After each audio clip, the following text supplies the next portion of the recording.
नमस्कार विद्यार्थी मित्रों, आपणे धोरण 12 कॉमर्स में विषय आंकड़ाशास्त्र में संभावना चेप्टर जे बीजा भागनु पहलू प्रकरण है एनो आपणे अभ्यास करीए छीए।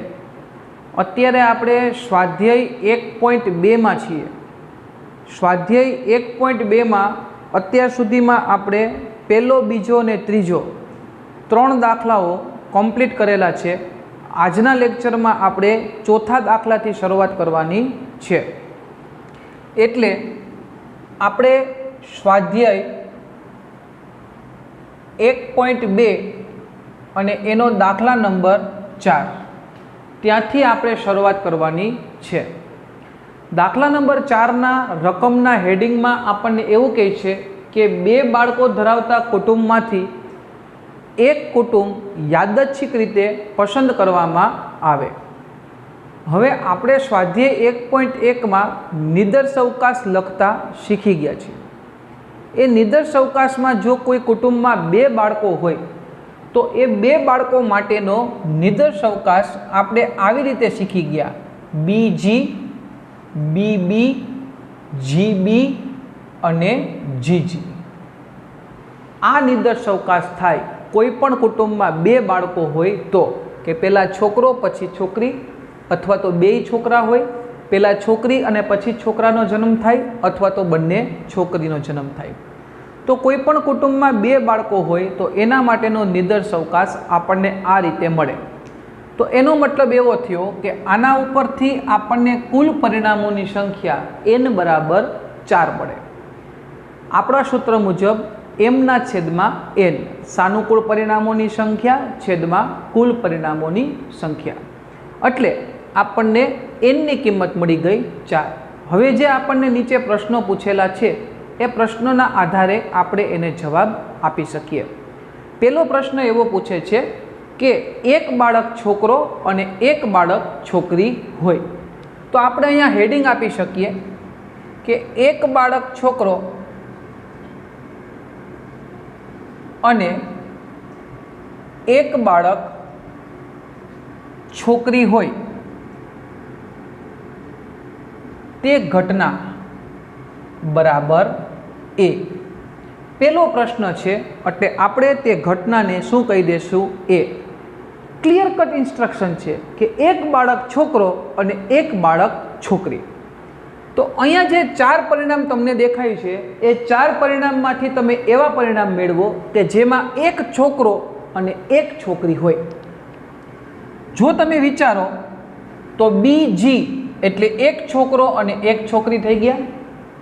બીબી તો એમાં તો બંને છોકરાઓ છે તો એ પરિણામ નહીં આવે। જીબી એટલે એક છોકરી અને એક છોકરો તો એ પરિણામ આવશે। પછી જીજી તો બંને છોકરીઓ તો અહીંયા આપણા પ્રશ્નોની પૂર્ણાહુતિ થઈ જાય। તો વિચારો તો તમને સાનુકૂળ પરિણામ m બરાબર કેટલા મળેલા છે 2। p ઓફ a એટલે કે probability of a is equal to m ના છેદમાં n એટલે કે 2 ના છેદમાં 4। 2 2 4 એટલે p ઓફ a બરાબર 1 ના છેદમાં 2। આ તમારા પહેલા પ્રશ્નનો જવાબ થયો કે એક બાળક છોકરો અને એક બાળક છોકરી હોય। બીજો પ્રશ્ન એણે પૂછેલો છે કે ઓછામાં ઓછું એક બાળક છોકરી હોય તો આપણે ત્યાં લખવું પડે કે તે ઘટના બરાબર બી। ઓછામાં ઓછું એક બાળક છોકરી હોય। मैं तमने आनी पहला पण कीधेलुं के संभावना छे ए शब्दोनी रमत छे। जो शब्द पकड़ता आवड़ी जाए तो संभावना आवड़ी जाए। ओछामां ओछुं एक बाळक छोकरी एटले के मिनिमम एक तो छोकरी होवी ज जोईए। एक थी वधारे छोकरी हशे तो चालशे पण एक थी ओછી छोकरीओ वेलिड गणाशे नहीं। तो आपणे आपणा निदर्शवकाश पासे जाईए अने एवुं विचारीए तो अहींया जुओ तो बीजी एटले एक छोकरी छे तो ए परिणाम चालशे। बीबी तो त्या बंने छोकराओ छे तो ए परिणाम चालशे नहीं। जीबी तो के एक छोकरी छे तो के चालशे। जीजी तो के बंने छोकरीओ छे तो पण चालशे। कारण के शरत शुं छे ઓછામાં ઓછી એક છોકરી હોય તો આપણને મળતા પરિણામો કયા છે? તો કે બી બરાબર બીજી, જીબી અને જીજી. એનો મતલબ એવો થયો કે સાનુકૂળ પરિણામોની સંખ્યા એમ બરાબર કેટલા થશે? તો કે 3. હવે આપણે અહીંયા લખીએ પી ઓફ બી બરાબર એમના છેદમાં એન 3/4. છેદ ઉડતા નથી, આને પોઈન્ટમાં આન્સર લેવાની જરૂરિયાત નથી કારણ કે બોર્ડની એક્ઝામમાં બંને જવાબો વેલિડ ગણાય છે. બરાબર. તો આ તમારો દાખલા નંબર 4 હતો. 2 બાળકો ધરાવતા કુટુંબનો નિર્દર્શ અવકાશ અને એના ઉપરથી આપણે ઘટકો મેળવવાના હતા. હવે આપણે દાખલા નંબર 4 પછી દાખલા નંબર 5ની શરૂઆત કરીએ. તો દાખલા નંબર 5માં તમને એ લોકો શું કહે છે? રકમ વાંચીએ તો કે પ્રથમ 100 પ્રાકૃતિક સંખ્યાઓમાંથી એક સંખ્યા યાદચ્છિક રીતે પસંદ કરવામાં આવે છે. પસંદગી એટલે બાળકો સંચય થાય. 1 થી 100 સંખ્યા લખેલી છે. યુ બરાબર નિર્દર્શ અવકાશ 1, 2, 3 થી માંડીને ક્યાં સુધી છે? 100 સુધી છે. આ 100 પ્રાકૃતિક સંખ્યાઓમાંથી તમારે કોઈ પણ એક સંખ્યા પસંદ કરવાની છે. હવે જો 11 કોમર્સના સંચયની રીતથી આપણે વિચારીએ તો 100 સંખ્યાઓમાંથી એક સંખ્યા પસંદ કરો તો એને 100C1 કહેવાય. એટલે 100માંથી એક સંખ્યા પસંદ કરો એટલે 100C1 બરાબર 100. એટલે એનની કિંમત આપણને મળી ગઈ 100. હવે આપણે મેળવવાના છે સાનુકૂળ પરિણામો એમ. પ્રશ્ન શું છે સમજીએ. પ્રશ્નમાં એવું કહે છે કે આ જે ઘટનાઓ છે એમાંથી 7 વડે નિશેષ ભાંગી શકાય તેવી સંખ્યાઓની સંભાવના મેળવો. અહીંયા આપણે હેડિંગ આપી દઈએ, 7 વડે નિશેષ ભાંગી શકાય તે ઘટના બરાબર એ.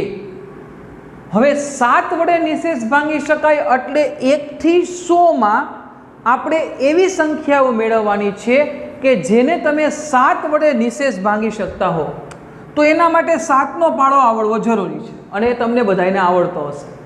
7 × 1 7, 7 × 2 = 14, 7 × 4 = 28. તો આ તો બહુ મોટી સંખ્યાઓ થાય. તો આપણે અહીંયા ડેશ ડેશ ડેશ કરી નાખવાનું અને છેલ્લે વયું જવાનું. છેલ્લી સંખ્યા કઈ છે? 100. તો 100ને તમે 7 વડે ભાંગો તો જવાબ પોઈન્ટમાં આવે છે, તો એ નહીં આવે. પછી એની પહેલાંની સંખ્યા તો કે 99. 99ને 7 વડે ભાંગો તો જવાબ પોઈન્ટમાં આવશે, તો એ પણ નહીં આવે. પછી 98, તો કે 98 ભાંગ્યા 7 કરો તો જવાબ પોઈન્ટમાં આવે છે, તો કે ના. તો એનો મતલબ એવો થયો કે છેલ્લી સંખ્યા અહીંયા કેટલી આવશે? 98. કારણ કે 99ને પણ 100 વડે 7 વડે ભાંગી નથી શકાતા અને 100ને પણ નથી ભાંગી શકાતા, 98ને ભાંગી શકાય છે. તો સાનુકૂળ પરિણામ કેમ મેળવવા? કારણ કે આપણે તો વચ્ચે ડેશ ડેશ ડેશ કરી નાખ્યું, તો કુલ સંખ્યાઓ કેટલી થાય એનો આપણી પાસે અંદાજ રહેતો નથી. તો એના માટેનો એક શોર્ટકટ આપું છું, અહીંયા ખાસ ધ્યાન આપજો. છેલ્લી સંખ્યા કઈ આવી? તો કે 98.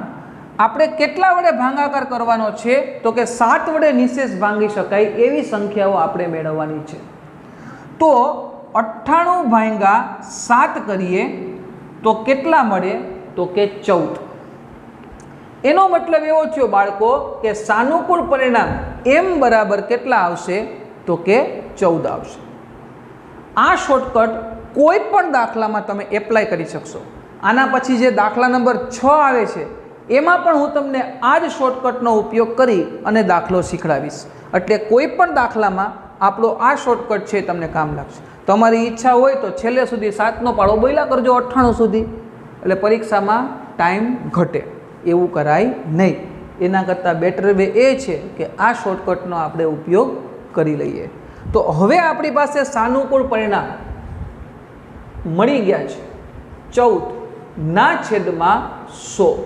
એટલે 14ને આપણે 100 વડે ભાંગીએ તો પી ઓફ એ બરાબર આપણને મળે 0.14. અહીંયા તમે 7/50 પણ લખી શકો છો. પણ મેં ભાગાકાર એટલા માટે કરી નાખ્યો કે છેદમાં 100 છે તો ડાયરેક્ટ 2 આંકડા પછી આપણે પોઈન્ટ મૂકી શકીએ. તો આ દાખલા નંબર 5 કે જેમાં આપણને 100 પ્રાકૃતિક સંખ્યાઓમાંથી એક સંખ્યા યાદચ્છિક રીતે પસંદ કરવાની કહેવામાં આવેલી હતી. અત્યારે આપણે સંચય પર આધારિત દાખલાઓ જોઈએ છીએ કે જેમાં કોનો ઉપયોગ થશે? સીનો. બરાબર, કારણ કે સંચય એટલે શું થાય તો કે પસંદગી. હવે જો દાખલાની શરૂઆત કરવી હોય તો છઠ્ઠો દાખલો છે એ આના જેવો સંખ્યાવાળો જ છે, એટલે હું એ દાખલાનો ઉપયોગ કરું છું.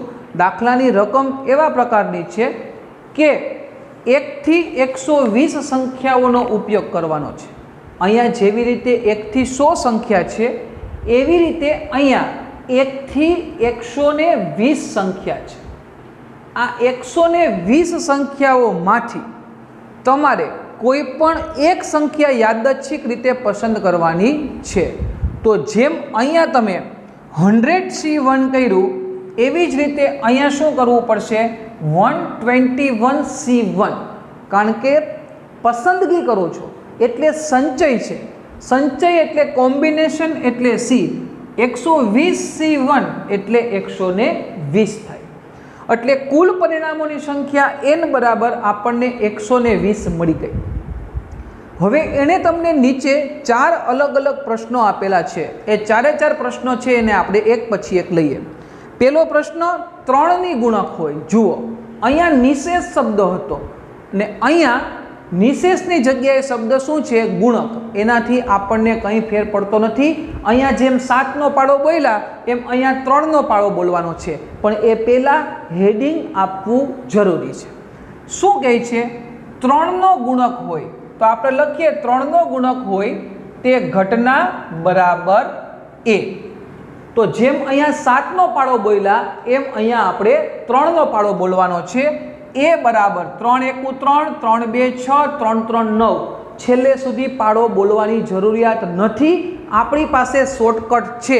હવે છેલ્લી સંખ્યા કઈ છે તો કે 120, તો કે એની પાસે જતા રહ્યો. હવે કેટલાનો ગુણક જોઈએ છીએ? 3નો ગુણક. તો વિચારો કે 120 / 3 કરીએ તો જવાબ મળે પોઈન્ટમાં?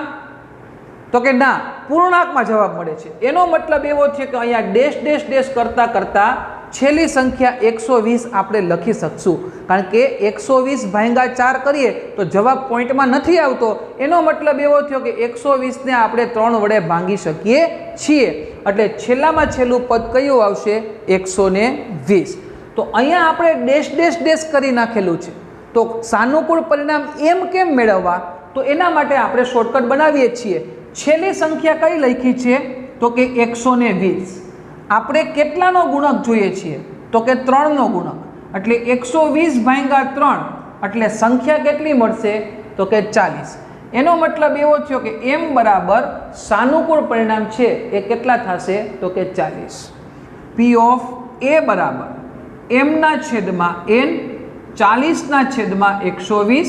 1 1 0 ઉડી જાય, 4 તેરી 12 એટલે 1/3 અથવા તો 0.33. આવું પણ તમે ભાગાકાર કરીને લખી શકો છો. બરાબર = કરી અને 0.33 એવું તમે લખી શકો. પણ 1/3 આન્સર છે એ પણ બોર્ડની એક્ઝામમાં વેલિડ ગણાય છે. તો આ પહેલો પ્રશ્ન હતો 3નો ગુણક હોય. હવે બીજો પ્રશ્ન એવો પૂછે છે કે 3ની ગુણક ન હોય. સમજો ખાસ, 3નો ગુણક ન હોય તો આપણે લખીએ કે તે ઘટના બરાબર a ડેશ. તમે એમ કહો કે સર બી નામ કેમ ના આપ્યું? પણ બુદ્ધિથી વિચારો તો અહીંયા ઘટના 3 છે એનો ગુણક છે. અહીંયા 3નો ગુણક ન હોય તો એ બંને ઘટના એકબીજા કરતાં વિરોધી ઘટનાથી. તો વિરોધી ઘટના હોય તો એની વચ્ચે પૂરક ઘટનાનો સંબંધ લાગે. તો અહીંયા તમે સીધું સૂત્ર મૂકી શકો P ઓફ a ડેશ બરાબર 1 - P ઓફ a. કારણ કે P ઓફ a તમે મેળવેલું જ છે. તો આ એની પૂરક ઘટના એટલે a ડેશ થાય. એટલે 1 - P ઓફ a આપણે મેળવીને લઈ આવ્યા છીએ 1/3. ચોકડી ગુણાકાર કરો તો 3 × 1 - 1. હવે બધાયના છેદમાં તમે કેટલા લખી શકો તો કે 3. એટલે 3માંથી 1 જાય તો 2/3. આને કહેવાય એ ડેશ, એટલે કે આની પૂરક ઘટના. બંને વિરોધાભાસી પ્રશ્નો છે. અહીંયા 3નો ગુણક હોય ને અહીંયા 3નો ગુણક ન હોય. તો જો અહીંયા 3નો ગુણક હોય એ ઘટનાને આપણે એ કીધી હોય તો 3નો ગુણક ન હોય ને એ એની પૂરક ઘટના થાય. અહીંયા લખી દઉં છું કાઉન્સમાં પૂરક ઘટના, એટલે ખ્યાલ આવે. પૂરક ઘટના એટલે શું? તો કે ડેશ. મેં તમને કીધેલું જ છે કે વ્યાખ્યાઓ તૈયાર કરશો તો જ દાખલાઓમાં મજા આવશે. એટલે હજી જે બાળકોએ વ્યાખ્યા તૈયાર ન કરી હોય એ વ્યાખ્યાઓ તૈયાર કરવા માંડજો, કારણ કે જેમ જેમ આગળ વધતા જશો એમ એમ વ્યાખ્યાઓ અને સ્વાધ્યાય 1.1 તમને ખૂબ કામ લાગશે. તો અહીંયા આપણા 2 પ્રશ્ન કમ્પ્લીટ થયા. બરાબર, એક વખત જોઈ જાઓ, પછી આપણે ત્રીજો, ચોથો અને 5મા પ્રશ્નમાં આગળ વધીશું.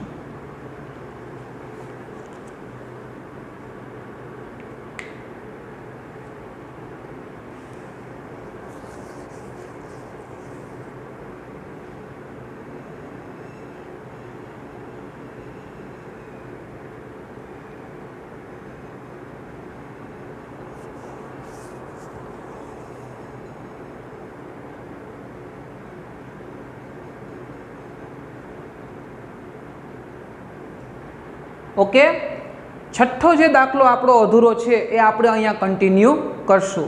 આપણે પહેલાં 2 પ્રશ્નના જવાબ આપ્યા, 3નો ગુણક હોય અને 3નો ગુણક ન હોય.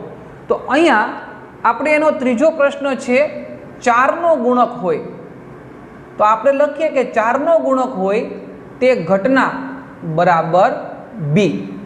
તો વાં જેમ આપણે 3નો ગુણક શોધ્યો એવી રીતે આપણે અહીંયા 4નો ગુણક શોધવાનો છે. તો આપણે લખીએ બી બરાબર 4 × 1 4, 4 × 2 8, 4 × 3 12. પછી આપણે ડેશ ડેશ ડેશ કરી નાખીએ છીએ. પછી છેલ્લી સંખ્યામાં વયા જાય છે. છેલ્લી સંખ્યા છે 120. તો 120 ને 4 વડે ભાંગી શકાય? કેલ્ક્યુલેટર ઉપર ચેક કરો, 120 ભાગ્યા 4, જવાબ પૂર્ણાંકમાં આવે છે. તો એનો મતલબ એવો થયો કે છેલ્લી સંખ્યા આપણે કઈ લખી શકશું? 120. તો વચ્ચે ડેશ ડેશ ડેશ કર્યા હોય તો એની ચિંતા કરવાની જરૂરિયાત નથી, કારણ કે આપણે શોર્ટકટ બનાવ્યો જ છે કે છેલ્લી સંખ્યા કઈ લખી? તો કે 120. કેટલાની ગુણક શોધવી છે? તો કે 4ની. 120 ભાગ્યા 4 કરો એટલે સંખ્યા મળે 30. એનો મતલબ એવો થયો કે સાનુકૂળ પરિણામ m બરાબર કેટલા થશે? તો કે 30. તો હવે P ઓફ B બરાબર m/n 30/120. 1 1 0 ઉડી જાય, 3 4 12. એટલે P ઓફ B ની વેલ્યુએશન જે છે એ મળશે 1/4. નોર્મલ. હવે ચોથો પ્રશ્ન છે એ ઓલા જેવો જ છે, 4નો ગુણક ન હોય. તો આપણે લખી શકીએ કે તે ઘટના બરાબર બી ડેશ. 4નો ગુણક ન હોય, બી ડેશ શું કામ લખ્યું? અહીંયા શું છે? 4નો ગુણક હોય. આ એની ટોટલી વિરોધાભાસી ઘટના. 4નો ગુણક ન હોય એટલે કે એની પૂરક ઘટના. તો જેમ a ડેશ બરાબર 1 - P ઓફ A થાય એવી રીતે b ડેશ બરાબર 1 - P ઓફ B થાય. અહીંયા ધ્યાન આપજો, સૂત્ર લખું છું, P ઓફ B ડેશ બરાબર 1 - P ઓફ B. 1 ઓછા P ઓફ B આપણે ફાઇન્ડ આઉટ કરેલું છે 1/4. ક્રોસ મલ્ટીપલ 4 × 4 - 1/4 એટલે 3/4. આને શું કહેવાય? તો કે P ઓફ B ડેશ. તો 4 પ્રશ્નો છે એ કમ્પ્લીટ થયા. 3નો ગુણક હોય, 3નો ગુણક ન હોય, 4નો ગુણક હોય અને 4નો ગુણક ન હોય. હવે એ જે 5મો અને છેલ્લો પ્રશ્ન તમને પૂછે છે એ કહે છે 3 અને 4 બંનેનો ગુણક હોય. તો આપણે લખી શકીએ કે તે ઘટના બરાબર સી. મેં તમને જ્યારે હેડિંગ અપાવડાવ્યું હતું કે રીત નંબર 2 એવું હેડિંગ આપો, સંચય પર આધારિત દાખલાઓ, ત્યારે મેં તમને કીધું હતું કે અને એટલે ગુણાકાર અને અથવા એટલે સરવાળો. તો અહીંયા 3 અને 4, અને એટલે ગુણાકાર. તો 3 4 કોનો ગુણક જોશે? તો કે 12નો ગુણક જોશે. એટલે 1 થી 120 સંખ્યાઓમાંથી એવી સંખ્યા સિલેક્ટ કરવાની છે કે જે 12નો ગુણક હોય. તો અહીંયા લખીએ C બરાબર 12 એકુ 12, 12 2 24, 12 3 36. છેલ્લે સુધી જવું નથી. ડેશ ડેશ ડેશ છેલ્લામાં છેલ્લી સંખ્યા કઈ છે? 120. આપણો શોર્ટકટ એપ્લાય કરો. 120 કોનો ગુણક જોઈએ છીએ? 12નો. 120 ને 12 વડે ભાંગો. જવાબ પૂર્ણાંકમાં આવે છે તો કે હા. જો અપૂર્ણાંકમાં આવે તો એક સ્ટેપ ઉપર જતું રહેવાનું. 119 પછી 118. પણ અહીંયા તો 120 ને આપણે 12 વડે ભાંગી શકીએ એમ છીએ. તો છેલ્લામાં છેલ્લી સંખ્યા કઈ આવશે? 120. તો હવે આપણે 120 ભાંગ્યા 12 એટલે આપણને મળશે ઘટકો કેટલા? 10. એનો મતલબ એવો થયો કે સાનુકૂળ પરિણામ m બરાબર કેટલા? 10. P of C is equal to m upon n 10 upon 120 1 upon 12. Final answer P of C. કેટલું સહેલું અને સરળ છે. વ્યાખ્યા તૈયાર કરો, સ્વાધ્યાય 1.1 તૈયાર કરો અને પછી સ્વાધ્યાય 1.2 ના દાખલાઓ સ્ટેપ બાય સ્ટેપ ગણતા જાઓ એટલે સંભાવના જેટલું સહેલું અને સરળ પ્રકરણ લગભગ એકેય નહીં મળે. બરાબર છે? તો આ આપણો આજના લેક્ચરમાં સ્વાધ્યાય 1.1.2માં દાખલા નંબર 4, 5 અને 6 પહેલાં આપણે શોધીને સંચયના દાખલાઓ ગણીએ અને પછી આપણે ક્રમચયના દાખલાઓ પણ ગણીશું. તો હવે પછીના નેક્સ્ટ લેક્ચરમાં આપણે સ્વાધ્યાય 1.2માં આગળ વધીશું.